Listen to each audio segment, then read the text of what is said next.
Welcome, everyone. I'm Steve Feldman, president of the Human Animal Bond Research Institute, HABRI for short.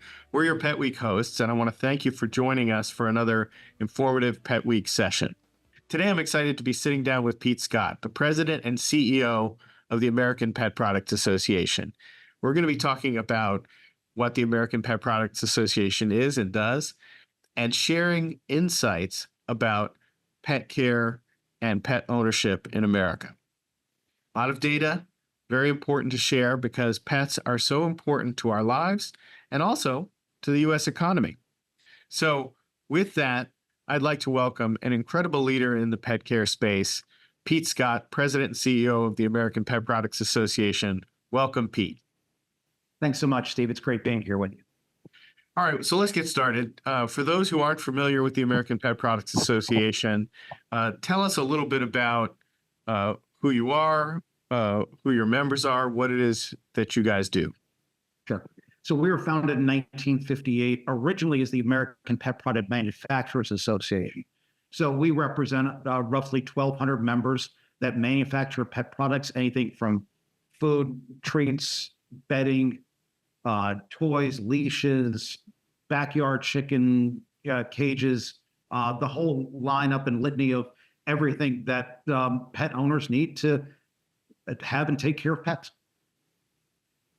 And you guys operate Global Pet Expo.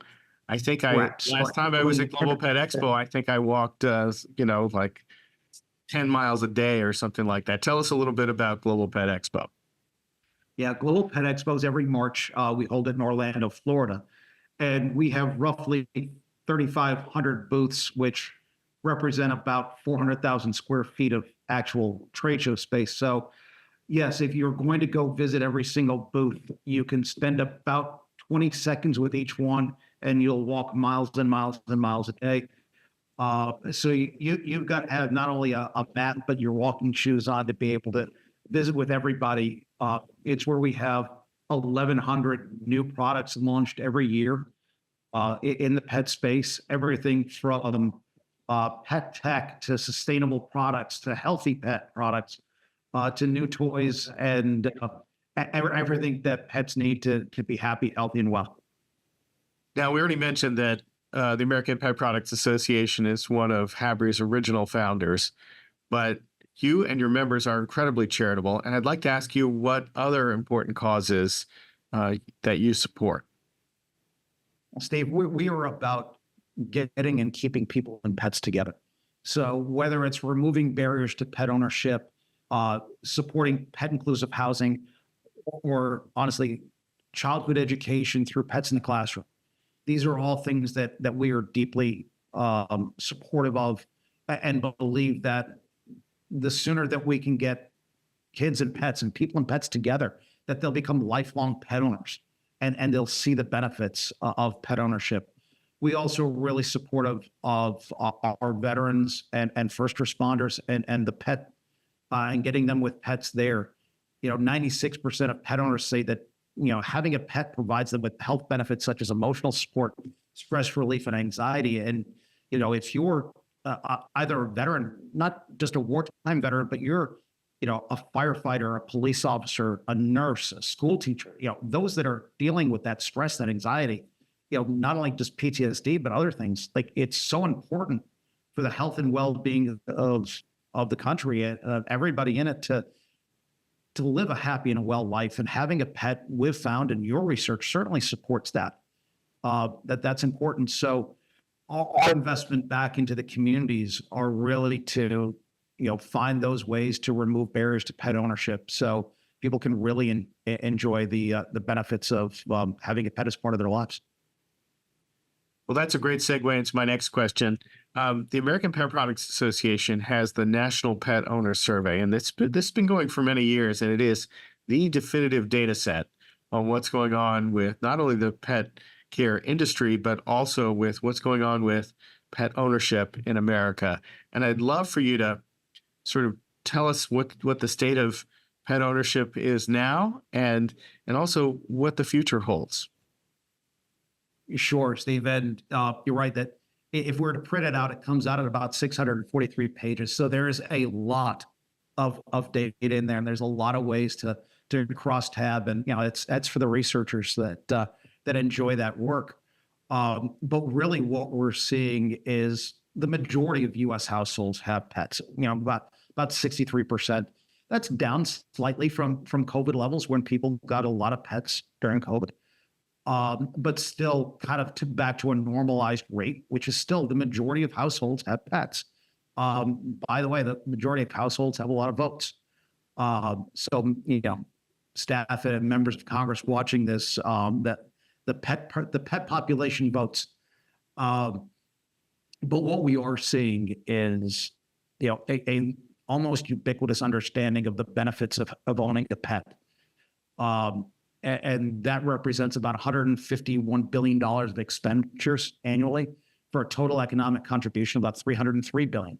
So the pet industry is a thriving and growing industry. And as we continue to find ways to get and keep people and pets together, we expect that to continue to grow. Of the reasons people don't have pets, number one and number two are affordability.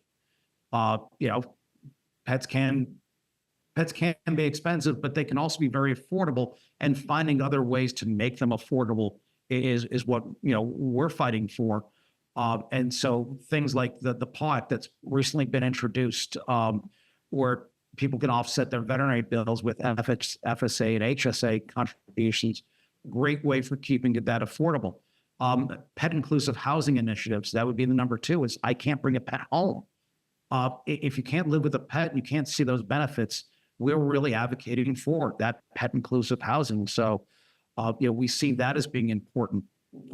For us, what's exciting is, millennials and Gen Z having as many pets as Boomer and X. We see that trend growing because, the benefits of the human-animal bond being ubiquitous are kind of native to Gen Z, where they had to be learned by Generation X and baby boomers, but predominantly due to your research, Steve. So we're seeing that growing, and we're seeing a great trend of younger pet owners probably being lifelong pet owners. And so that's very exciting for us. And that says that, not only are we going to have a great industry, which is important to us and our members, but the health benefits of people getting out there, spending more time outdoors, walking pets, playing with pets, being healthier, more active people is just a healthier, happier society. And, that's a great benefit. And as was said before, it's a great time to be in the pet industry. That's amazing. Well, we'll have a summary of the National Pet Owner Survey data available at petnight.com. And if people really want to dive into this data, over 300 billion in economic activity. Pets are warm and fuzzy, but they're also really important for our economy.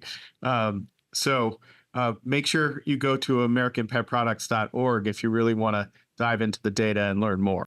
I'll also mention that we have people on Capitol Hill watching, and there's a lot of millennials and Gen Z working on Capitol Hill, which is an incredibly pet-friendly workplace. So for our Capitol Hill audience, what do you most want them to know when you think about pets and this topic? Again, when you've got the majority, so over 60% of U.S. households having pets, you're going to find people voting that way of what are appropriate and what are responsible and sensible pet policies.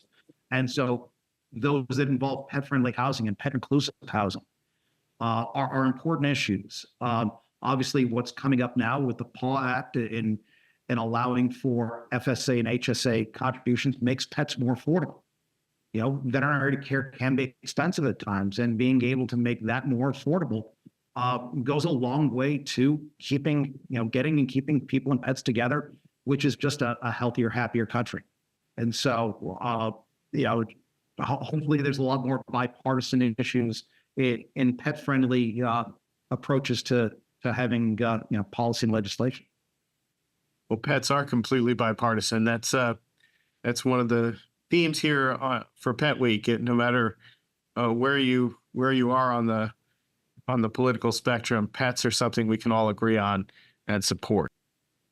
Pete, you've shared such wonderful information with us. I just have one last question. Where can people go to learn more and stay in touch with all the wonderful things the American Pet Products Association is doing? Sure. Thanks, Steve. AmericanPetProducts.org. That's where we're going to find data, some information on the industry, size of the industry, things like that. GlobalPetExpo.org. If you want to know more about the trade show coming up in March, that's coming up quick. It's one of the biggest out there. It's a fantastic event. We encourage you all to attend. Love to show you around. Then obviously social media, LinkedIn, Instagram, Facebook, all the social media channels for both American Pet Products and Global Pet Expo. But the one we're having a little more fun with, more of a consumer facing, is our Pets Ed Life podcast. And that's where we have our hosts, Chris and Kristen, interviewing all different companies and products and services in the pet industry. It's a little more lighthearted, a little fun. So we encourage you to tune into the PAL podcast and enjoy that show as well. Pets Ed Life. I mean, that's what the human animal bond is all about. Thank you so much for sharing that. And I hope everybody does tune in to learn more. Pete Scott, President and CEO of the American Pet Products Association, thank you so much for joining us and sharing these wonderful insights. Thank you so much, Steve. And for everybody listening, whether you're a legislator or staffer, thank you so much for the work that you do. It's important work. It's hard work. And a lot of times it goes unappreciated. But please know that we appreciate you and appreciate everything that you're doing for the country. Thank you to the American Pet Products Association for bringing us this session and for being such a great supporter of the human-animal bond. And thanks to all of our Pet Week sponsors who've made this incredible week of programming possible. Remember, you can go to petnight.com and watch all of these sessions on demand. You can also see them on the Havry Facebook page, and we hope you'll go and watch those and share those with others. We do have one more great Pet Week session coming up this afternoon, so I hope you'll tune in. Thank you again for watching.